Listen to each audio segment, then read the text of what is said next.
Hey folks, I'm starting a new series of videos today covering my games from the recently concluded World Open. So this tournament started, I believe, on July 3rd. This was basically the day after my previous tournament, the Minnesota Round Robin tournament, had just finished. So in my first round, I was playing against Max Zinski, who I believe is a national master in USCF ratings, but his FIDE is a little bit lower, and yeah, I think he's actually just kind of underrated because this is actually a really tough and really interesting game. He started with 1e4, and I didn't have basically any time to prepare. This was round one, and the pairings went up super late. So I decided to play my pet line that I've been playing in a lot of open tournaments recently, knight to c6. Again, I feel like this is a move that's still very fresh and interesting. It's not clear how white should play against it. Can lead to all kinds of different positions, and a lot of times we get this like perk King's Indian type of position that I feel it can be somewhat uncomfortable for e4 players. Okay, so he goes knight f3, d6, d4, knight f6, knight c3. This is all pretty standard. At some point, white decides whether or not they want to push d5, which I think most of the more ambitious lines include pushing this pawn, where black typically will respond with knight b8, followed by trying to break down the center with c6. Okay, so I played g6. This is all normal. h3, bishop g7, bishop e3, castles. And he decides to go d5 here. I drop back knight to b8, and he played bishop to d3. So this move I thought is probably not the most ambitious one from white's point of view. I think bishop c4 here is a better move, where the bishop looks a little bit silly, but given that black is going to try to play c6 or e6, the bishop is kind of placed nicely against both of these breaks, because if these pawns ever get traded off on d5, then the bishop will open up on the diagonal. On d3, I think the bishop is a little bit less active, and so I think black just gets a good version of things. So I just immediately played c6. This is kind of the whole point of the system. Get white to advance d5 and then try to chip away at this pawn. He decided to take on c6. And now both recaptures actually made sense to me. I spent a little bit of time trying to figure out which one to do here. I think b takes c6 gives black a really healthy structure, and let's say castles, knight d7. Black can go queen c7, bishop b7, rook b8, and I think has a perfectly healthy position.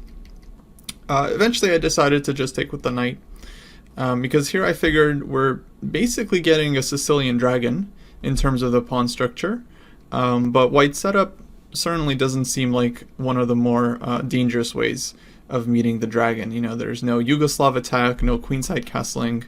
White has put the bishop on d3, knight on f3, h3. None of this is considered dangerous against the Sicilian dragon, so I figure it's probably a pretty good version. White decided to castle. Now I think black has a lot of moves here. I chose b6. I think this is pretty reasonable, just fianchettoing the second bishop on b7. Maybe I want to play knight d7 at some point.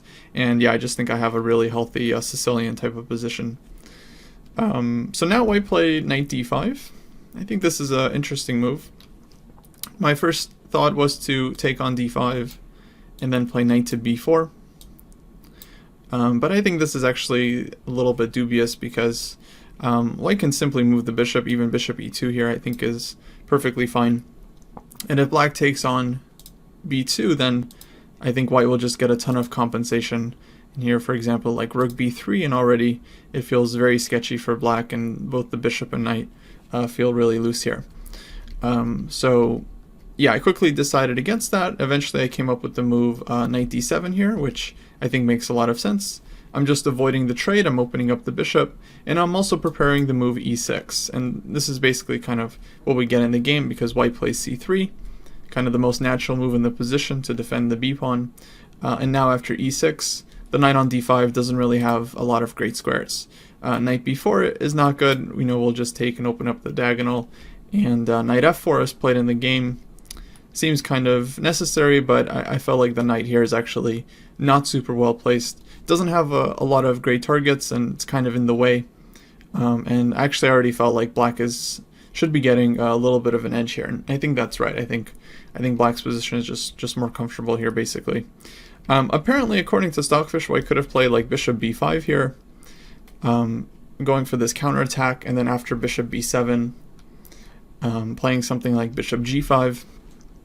One move earlier, bishop g5 wasn't really working because black had this move f6, and both of white's pieces end up hanging, and I think white just doesn't get enough here, is going to lose a piece. But for some reason, after bishop b5, bishop b7, bishop g5, f6, the point here is now white can just drop back bishop e3, and if e takes d5, queen takes d5 check, white is winning back the piece on c6. So these are just some computer lines. I'm not sure in the game whether I would play bishop b7 here. The move knight e5 is also very reasonable here for black, kind of insisting that white's knight on d5 has to move out of the way. Okay, in any case, after knight f4, now I felt like black is super comfortable.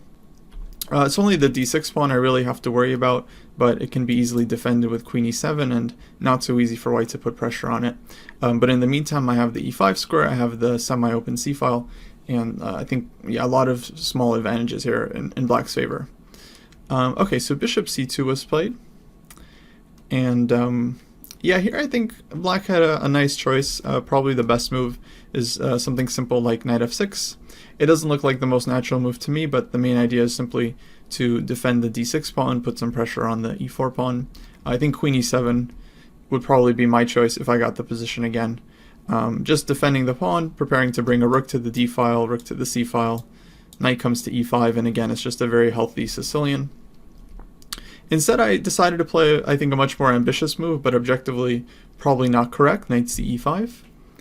And my idea here is that, okay, I just want to immediately plant a knight on e5. If white takes, knight takes e5, then I thought this is extremely comfortable for black. I want to play knight c4, rook c8. It's hard for white to play b3 because the c3 pawn immediately becomes super weak.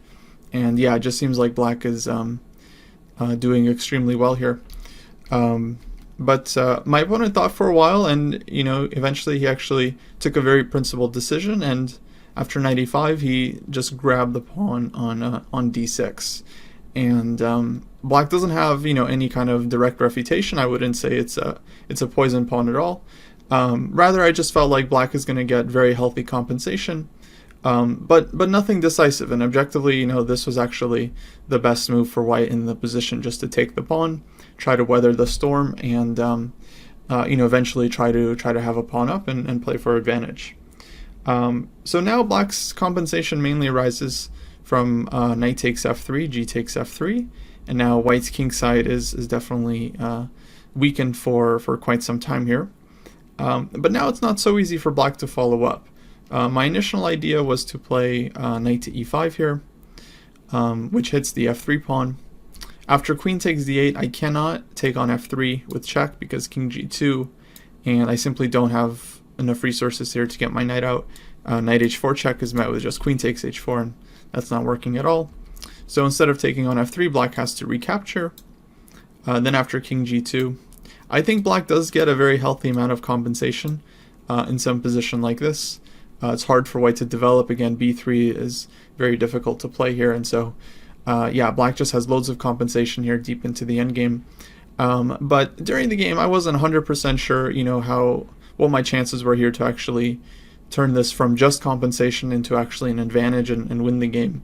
So I felt inclined to simply keep the queens on the board, mainly just to keep more practical chances alive.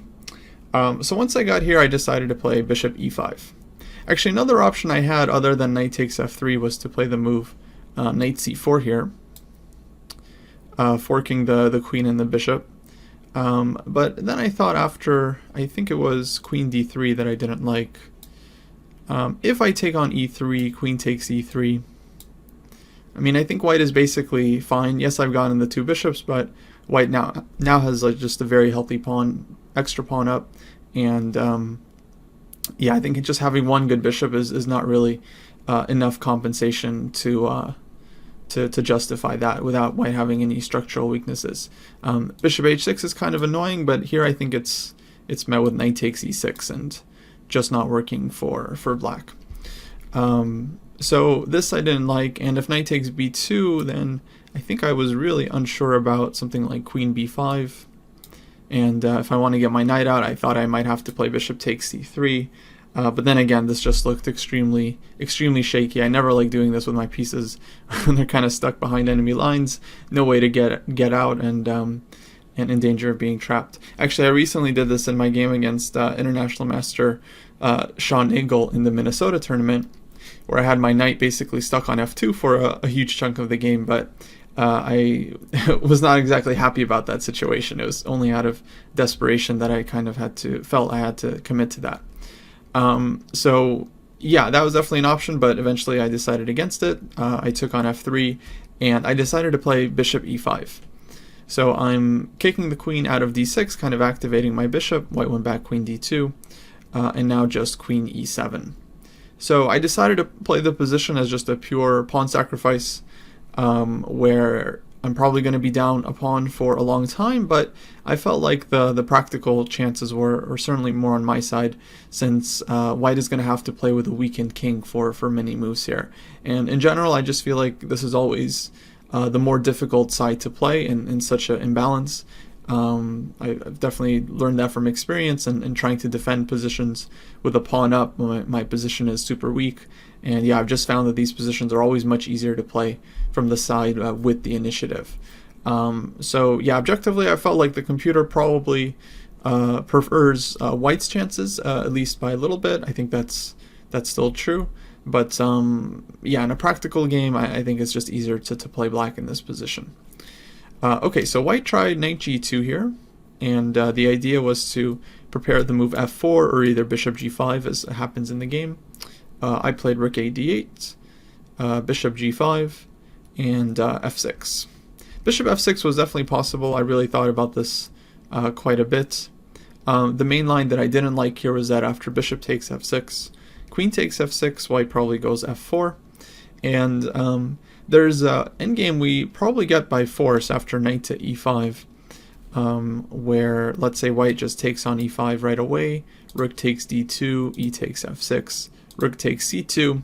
I was trying to figure this endgame out, and I think I actually evaluated this one correctly, that it was probably going to be fine for black. Black is likely to win back a pawn because both b2 and e4 are hanging, but white would definitely have quite a bit of counterplay in this endgame thanks to the f6 pawn.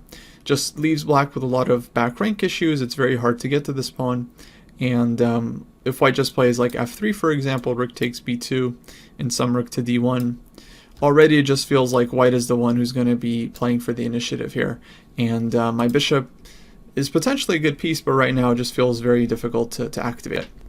So that endgame would have been quite unclear. And the funny thing is, in fact, after knight e5, if for some reason white does not want to take and plays a move like queen e2, black can kind of insist on the endgame with the move rook d2, which is a nice resource. Hitting the bishop on c2, can't take because of knight f3 check, and now white has nothing better than to take here. Here actually black has some options like queen g5 or queen d8, but I think, okay, rook takes c2, and we just transpose to that endgame. So one way or another, we probably would have reached that position, and yeah, I just wasn't sure if my chances for an advantage were so great.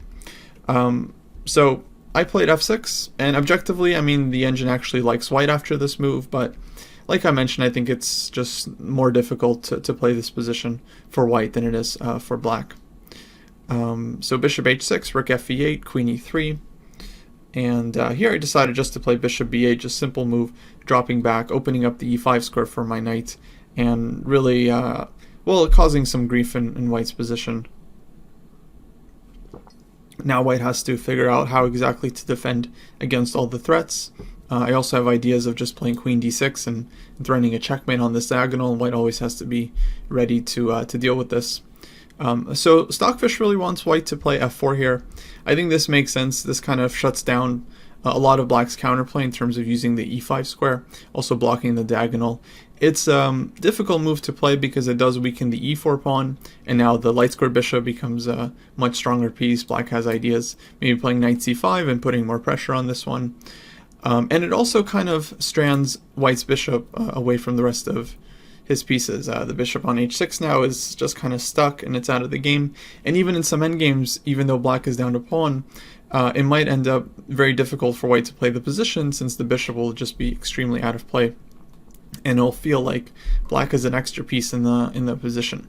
Though objectively, this is what white should have done, and yeah, according to Stockfish, white has a clear edge here, but obviously I think the game would remain really complicated.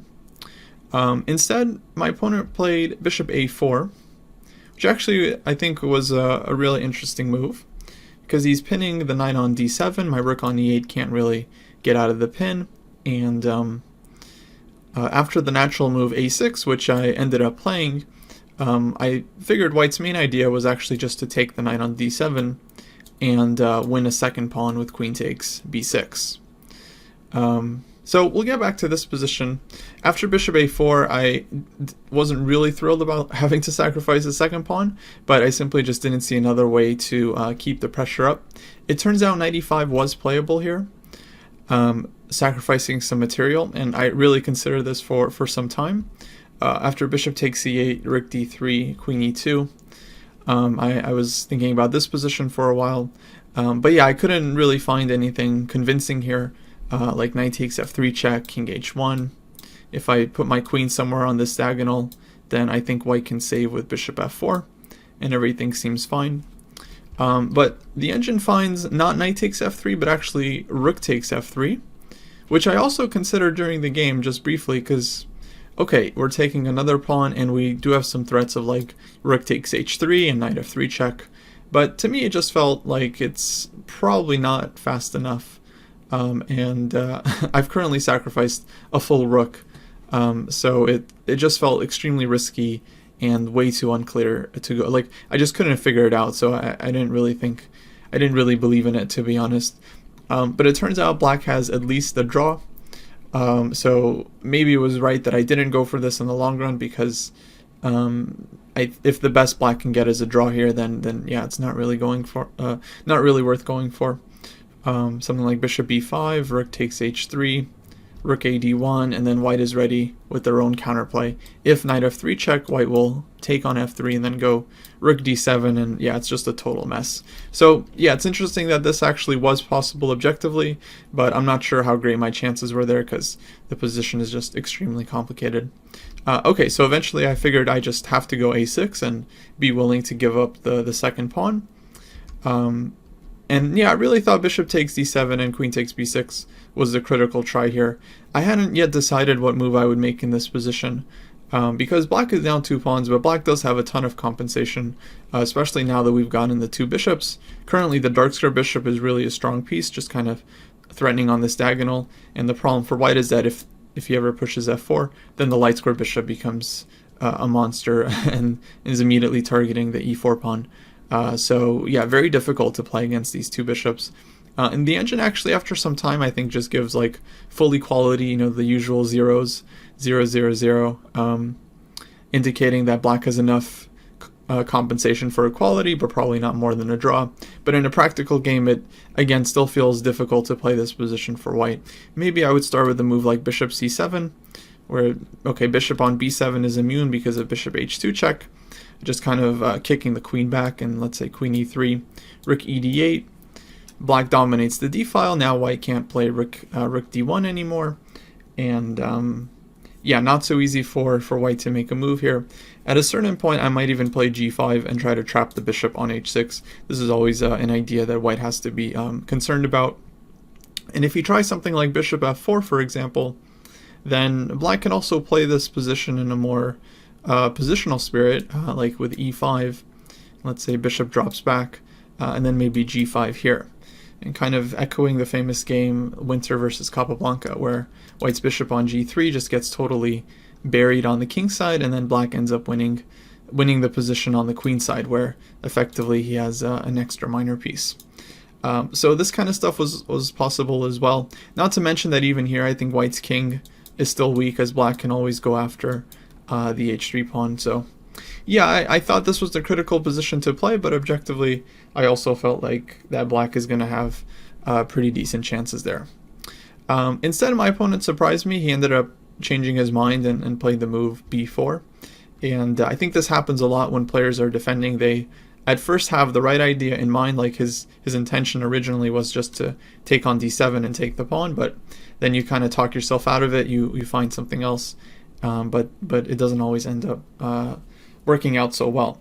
Because this move basically gives black a free tempo to break the pin. Now I can play b5, bishop b3, and the knight finally gets to e5. So white needed to either take this knight or play f4, allowing the knight to e5. Here is just simply too dangerous. Now rook d3 is a immediately very annoying threat. So white play rook a d1, which I think was the most natural move. There was also a choice here to play knight f4, which I thought was interesting, counterattacking the e6 pawn and defending the d3 square. But I was going to meet it with a very funny move, bishop c8. Just super passive move, like dropping back to defend the pawn. But the problem is now g5 is coming, and once white's knight moves away, I'll even have the immediate knight f7 and just trapping the bishop on h6. And so white is basically on the verge of just losing a lot of material here. So okay, instead rook a d1 was played. Okay, f4 was also a very potential idea, but again, this runs into knight f7, and it's going to be very difficult for white to figure out what to do with the bishop here. In fact, it might immediately be losing. If there's nothing better than f5, where black can just take or go g5 there, then yeah, I think white is already just in big trouble. But after rook a d1, we essentially get the same idea. I thought for a little while here and eventually realized, yeah, there's nothing white can really do after the move g5. The bishop just gets stuck. Now knight f7 is coming, and the bishop is getting lost. Taking on d8 doesn't really change anything, so white tried f4, trying to just open up lines, but after knight f7, everything kind of works out concretely. The g5 pawn is securely defended, and I'm about to take the bishop next move. So rook takes d8 was played, rook takes d8, and f takes g5. I guess this turns out to be maybe the last slip. Apparently e5 would have given white at least some chances of creating some complications here. Let's say like knight takes bishop, e takes f6, something like queen d6. This is a computer move. I think, I'm not sure exactly if I would have found it, but okay, queen takes f6. It's not so hard to see that f takes g5 is seemingly good for white, so you have to come up with something else.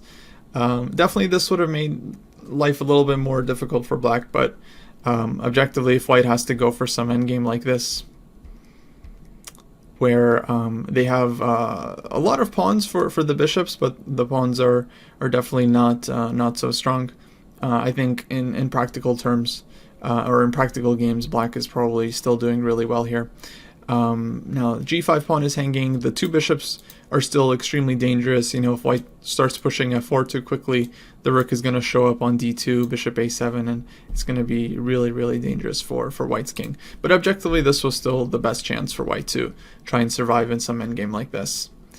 Instead, after f takes g5, f takes g5, basically it just doesn't work out for white. There's no way of getting the bishop out. There are some ideas, like for example trying to take on e6, but after queen takes e6, bishop takes g5, black simply doesn't have to take on g5 and can just move the rook out of the way, and is going to be up a piece. Similarly, if bishop takes g5 here, then black just goes knight takes g5, and this defends the e6 pawn, so there are no tactics here for white either.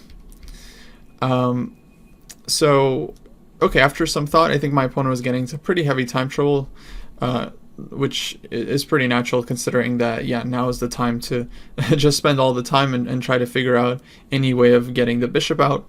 I think f4 is a pretty natural try, but it simply doesn't bring enough play, so I grabbed on h6, f takes g5, just drop my knight back to f7, rook f6, and yeah, ever since my opponent played f4, you know, just a few moves ago, of course I was immediately looking for ideas apart from taking the bishop, but actually just trying to get bishop a7 in and getting some tactic on this diagonal.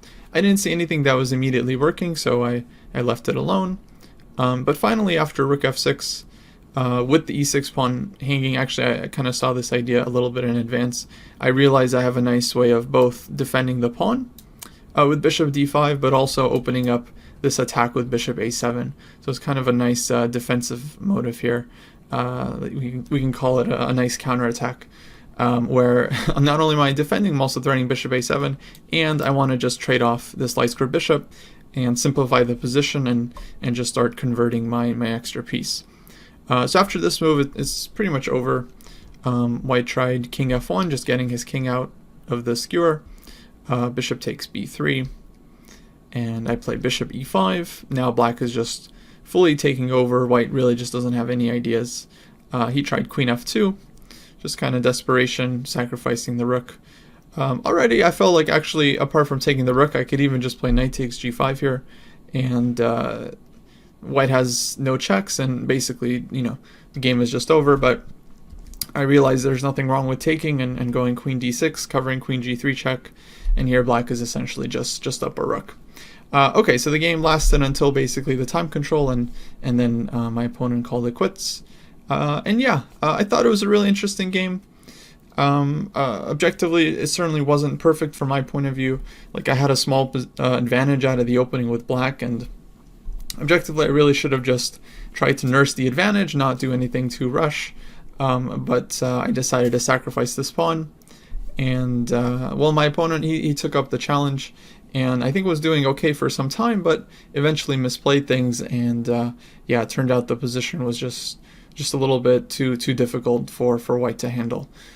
So I felt pretty good about the game overall. It's kind of a nice display of some of the practical chances you get when you're playing against you know, a king that's been weakened for the long run. All right, so this was a good start, round one. 1 out of 1. In the next round I had another interesting game, and I'll be covering that in a future video. So until then, I'll see you guys next time.